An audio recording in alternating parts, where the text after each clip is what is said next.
Last year, Donald Trump created his so-called task force to combat anti-Semitism, which he weaponized to attack some of America's greatest universities.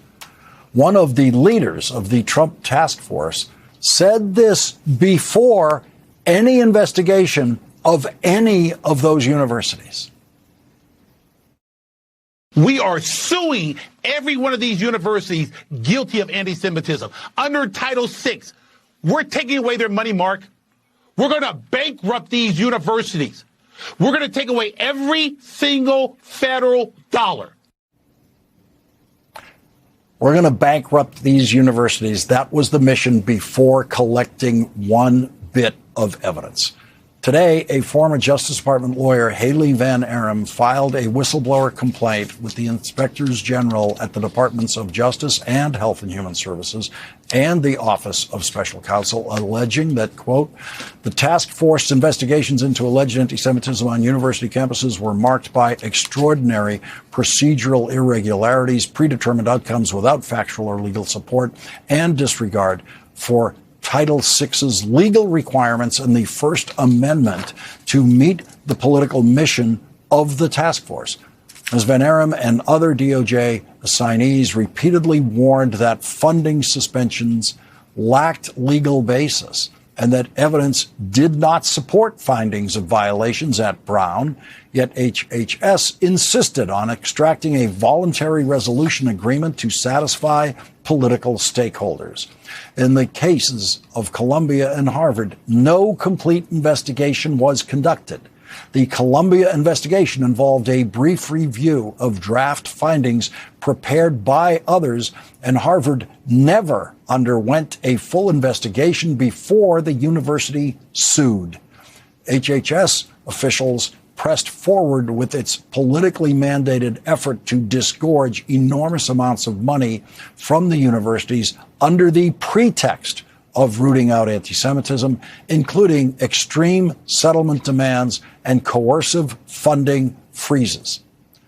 Columbia University agreed to a $200 million settlement with Donald Trump, and Brown University agreed to a $50 million settlement with Donald Trump, while Harvard University has continued to fight Donald Trump in court and has continued to win, including last week when a federal judge dismissed Donald Trump's lawsuit against Harvard University. Joining us now is Professor Laurence Tribe, who has taught constitutional law at Harvard Law School for 5 decades. Professor Tribe, big win for Harvard last week, but now we get the revelation that doesn't seem like such a surprise. All of this so-called investigation was fake. It was all bogus, Lawrence.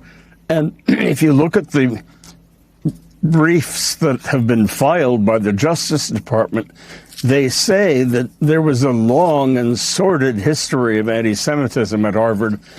And the most dramatic example they give is that of a professor of Hebrew who was forced to convert to Christianity.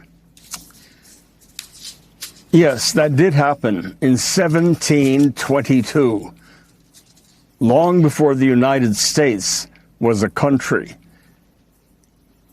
The evidence before Judge Richard Stearns, the federal district court judge who dismissed the latest case, was essentially non-existent.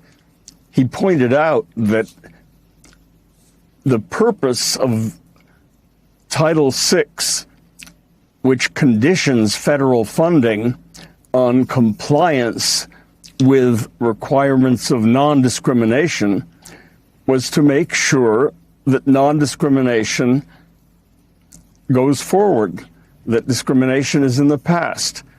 And he said that the only examples, the scattered examples of insufficient fighting against anti-Semitism at Harvard went back at least several years, not all of them, of course, as far back as 1722.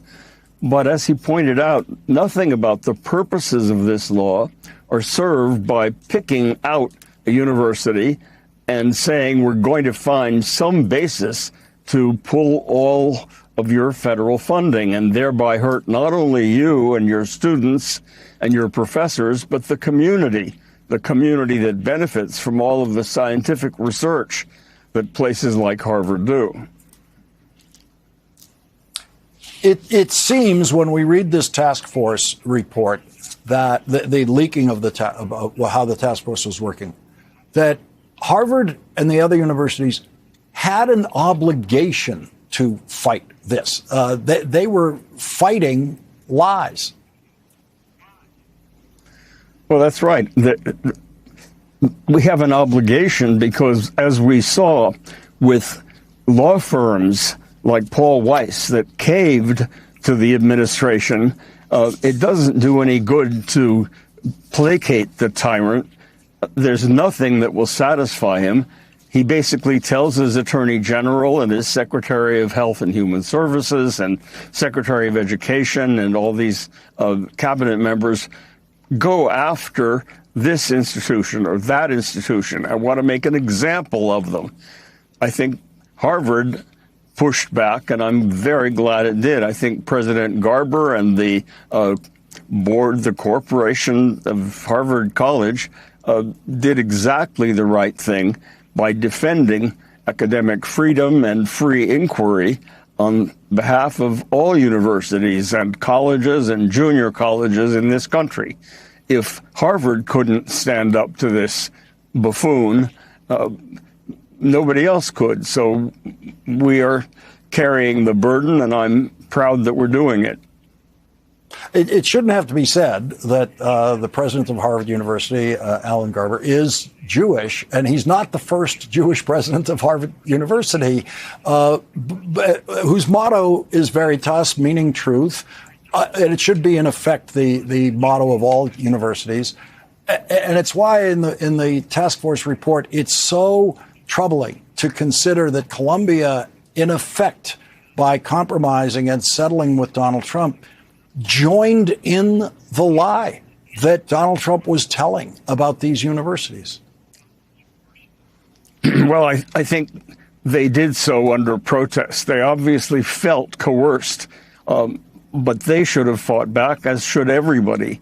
And the fact is that when institutions cave to those who want to rule with an iron fist, not as duly elected leaders of a self-governing republic, but as wannabe dictators, when people cave to those demands, they are facilitating the collapse of democracy. Harvard Law Professor Laurence Tribe, thank you very much for joining us tonight. Thank you, Lawrence.